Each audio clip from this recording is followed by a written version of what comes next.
Elon, what kind of crazy dream would persuade you to think of trying to take on the auto industry and build an all-electric car? Well, it goes back to when I was in university. I thought about what are the problems that are most likely to affect the future of the world, or future of humanity. I think it's extremely important that we have sustainable transport and sustainable energy production. That sort of overall sustainable energy problem is the biggest problem that we have to solve this century. Independent of environmental concerns, in fact, even if producing CO2 is good for the environment, given that we're going to run out of hydrocarbons, we need to find some sustainable means of operating. Most of American electricity comes from burning fossil fuels. How can an electric car that plugs into that electricity help? Right. There's two elements to that answer. One is that even if you take the same source fuel and produce power at the power plant and use it to charge electric cars, you're still better off. So if you take, say, natural gas, which is most prevalent to hydrocarbon source fuel, if you burn that in a modern General Electric natural gas turbine, you'll get about 60% efficiency. If you put that same fuel in an internal combustion engine car, you get about 20% efficiency. And the reason is, in the stationary power plant, you can afford to have something that weighs a lot more, is voluminous, and you can take the waste heat and run a steam turbine and generate a secondary power source. So, in effect, even if you take in transmission losses into account and everything, even using the same source fuel, you're at least twice as better off charging an electric car than burning it at the power plant. Okay. That scale delivers efficiency. Yes, yeah. It does. And then the other point is we have to have sustainable means of power generation anyway, electricity generation. So given that we have to solve sustainable electricity generation, then it makes sense for us to have electric cars as the mode of transport. So we've got some video here of the Tesla being assembled, which if you could play that first video. So what is innovative about this process in this vehicle? Sure. So in order to accelerate the advent of electric transport, and I should say that I think actually all modes of transport will become fully electric, with the ironic exception of rockets. There's just no way around Newton's third law. The question is, how do you accelerate the advent of electric transport? And in order to do that for cars, you have to come up with a really energy-efficient car. So that means making it incredibly light. And so what you're seeing here is the only all-aluminum body and chassis car made in North America. In fact, we applied a lot of rocket design techniques to make the car light despite having a very large battery pack. And then it also has the lowest drag coefficient of any car of its size. So as a result, the energy usage is very low, and it has the most advanced battery pack, and that's what gives it the range that's competitive. So you can actually have on the order of a 250-mile range. I mean, those battery packs are incredibly heavy, but you think the math can still work out intelligently by combining light body, heavy battery, you can still gain spectacular efficiency. Exactly. The rest of the car has to be very light to offset the mass of the pack, and then you have to have a low drag coefficient so you have good highway range. In fact, customers of the Model S are sort of competing with each other to try to get the highest possible range. I think somebody recently got 420 miles out of a single charge. Bruno Bowden, who's here, did that, broke the world record. 425. That was the good news. The bad news was that to do it, he had to drive at 18 miles an hour constant speed and got pulled over by the cops. Yeah, I mean, you can certainly drive. If you drive at sort of 65 miles an hour under normal conditions, 250 miles is a reasonable number. Let's show that second video showing the Tesla in action on ice. Not at all a dig at the New York Times, this, by the way. What is the most surprising thing about the experience of driving the car? In creating an electric car, the responsiveness of the car is really incredible. So we want to really have people feel as though they've almost got a mind meld with the car. So you just feel like you and the car are kind of one. And as you corner and accelerate, it just happens, like the car has ESP. You can do that with an electric car because of its responsiveness. You can't do that with a gasoline car. I think that's really a profound difference, and people only experience that when they have a test drive. I mean, this is a beautiful but expensive car. Is there a roadmap where this becomes a mass-market vehicle? Yeah, the goal of Tesla has always been to have a sort of a three-step process where version 1 was an expensive car in low volume, version 2 is sort of medium price and medium volume, and then version 3 would be low price, high volume. So we're at step 2 at this point. So we had a $100,000 sports car, which was the Roadster. Then we've got the Model S, which starts at around $50,000. And our third generation car, which will hopefully be out in about 3 or 4 years, will be a $30,000 car. But whenever you've got really new technology, it generally takes about 3 major versions in order to make it a compelling mass market product.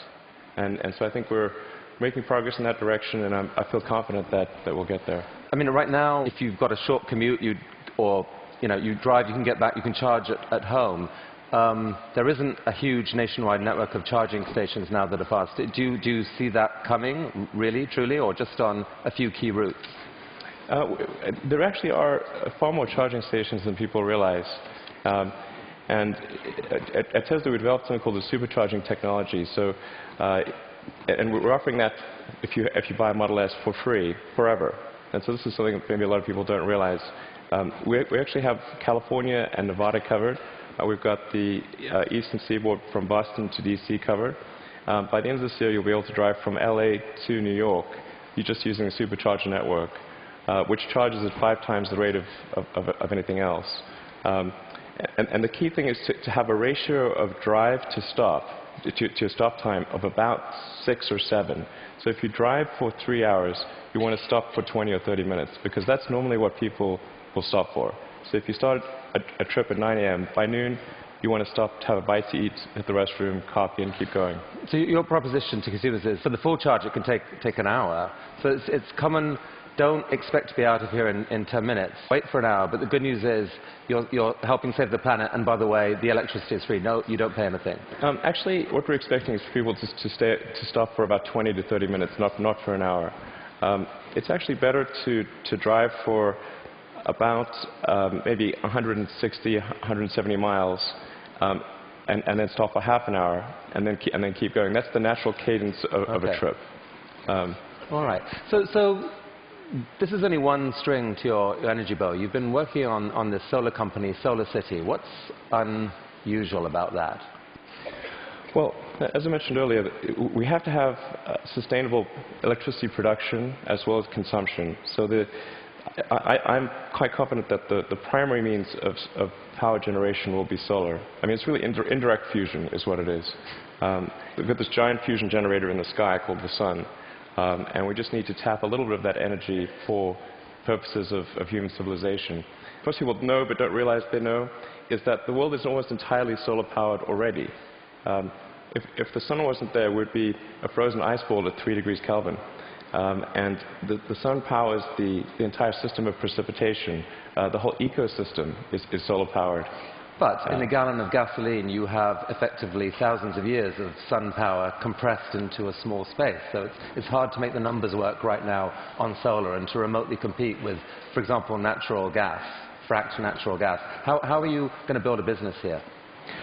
Well, actually, I'm confident that solar will beat everything, hands down, including natural gas. How? It must, actually. If it doesn't, we're in deep trouble. But you're not selling solar panels to consumers. What are you doing? No, we actually are. You can buy a solar system, or you can lease a solar system. Most people choose to lease. And the thing about solar power is that it doesn't have any feedstock or operational costs. So once it's installed, it's just there. It works for decades. It'll work for probably a century. And this is so therefore the key thing to do is to get the cost of that initial installation low, and then get the cost of the financing low. So because that interest, those are the two factors that drive the cost of solar, and we've made huge progress in that direction. And that's why I'm confident we'll actually beat natural gas. So your current proposition to consumers is, don't pay so much up front. Zero. Pay zero up front. We will install panels on your roof. Yes. You will then pay. How long is a typical lease? Typical leases are 20 years. But the value proposition is, as you're sort of alluding to, quite straightforward. It's no money down, and your utility bill decreases. So Right. It's a pretty good deal. So that seems like a win for the consumer. No risk. You will pay less than you're paying now. And for you, the dream here then is that, who owns the electricity from those panels for the longer term? how do you, the company, benefit? Well, essentially, SolarCity raises a chunk of capital, and from say a company or a bank. Google's one of our big partners here, and they have an expected return on that capital.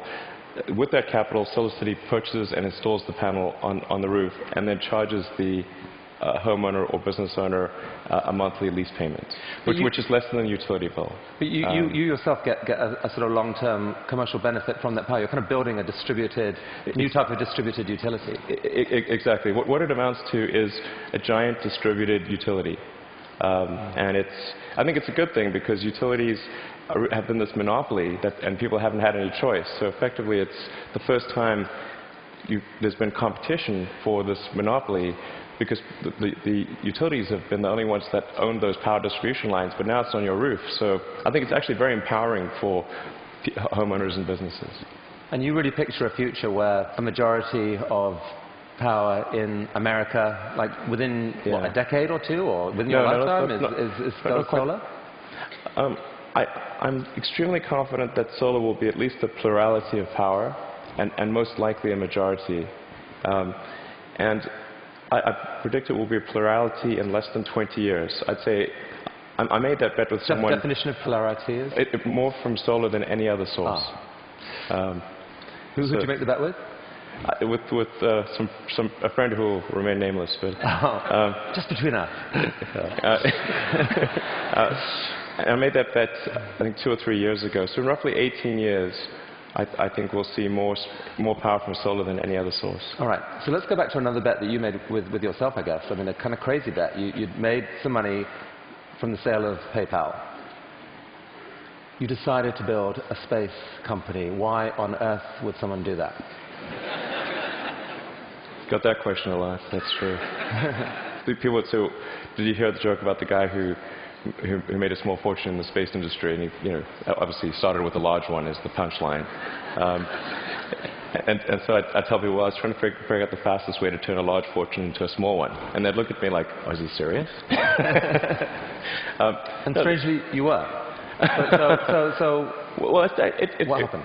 It was a close call. I mean, things almost didn't work out. We came very close to failure, but we managed to get through that point in 2008.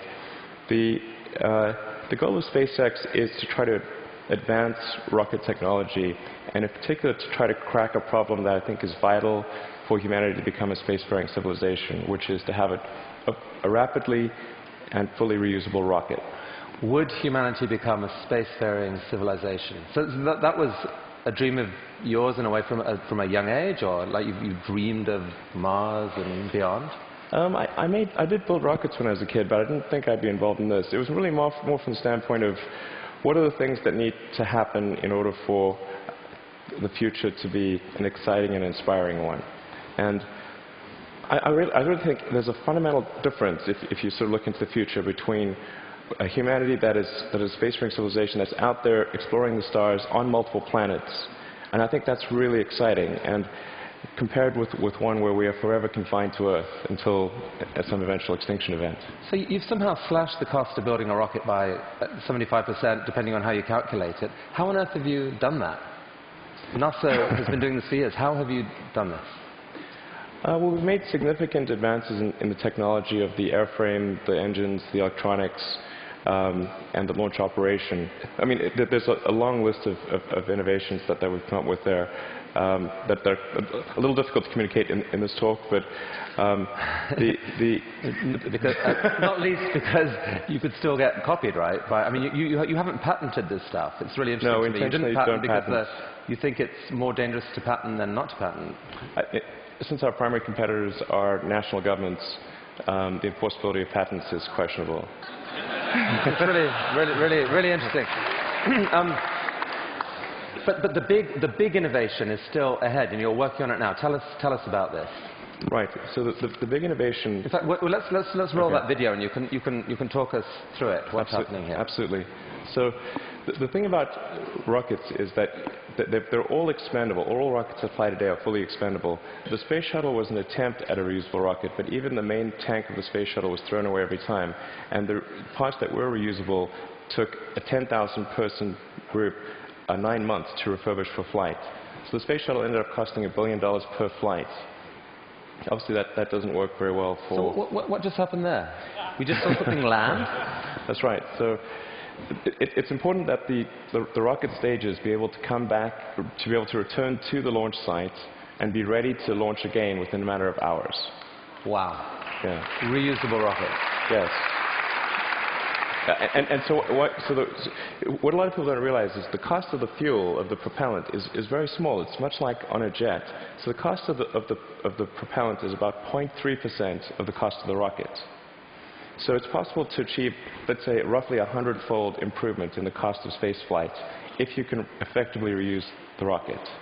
Wow. That's why it's so important. Every mode of transport that we use, whether it's planes, trains, automobiles, bikes, horses, is reusable, but not rockets. So we must solve this problem in order to become a spacefaring civilization. You asked me the question earlier of how popular traveling on cruises would be if you had to burn your certain cruises apparently are highly problematic. Definitely more expensive. So that's potentially absolutely disruptive technology, and I guess paves the way for your dream to actually take, at some point, to take humanity to Mars at scale. Yeah, like exactly. To see a colony on Mars. Yeah, exactly. SpaceX or some combination of companies and governments need to make progress in the direction of making life multiplanetary, of establishing a base on another planet, on Mars being the only realistic option, and then building that base up until we're a true multi-planet species. So progress on this, let's make it reusable. How is that going? That was just a simulation video we saw. How's it going? We've been making some good progress recently with something we call the Grasshopper test project, where we're testing the vertical landing portion of the flight, the sort of terminal portion, which is quite tricky. We've had some good tests. Can we see that? Yeah. So that's just to give a sense of scale. We dressed the cowboy as Johnny Cash and bolted the mannequin to the rocket. All right, let's see that video then, because this is actually amazing when you think about it. You've never seen this before: a rocket blasting off, and then. Yeah, so that rocket is about the size of a 12-story building.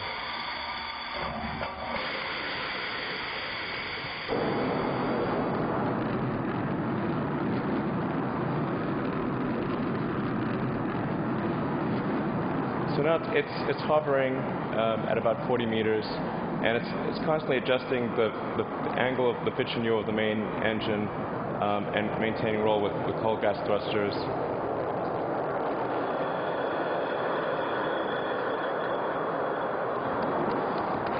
How cool is that?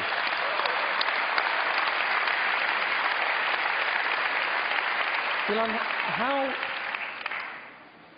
how have you done this? These projects are so... PayPal, SolarCity, Tesla, SpaceX, they're so spectacularly different. They're such ambitious projects at scale. How on earth has one person been able to innovate in this way? What is it about you? I don't know, actually. I don't have a good answer for you. I work a lot. I mean, and a lot. Well, I have a theory. A theory. All right.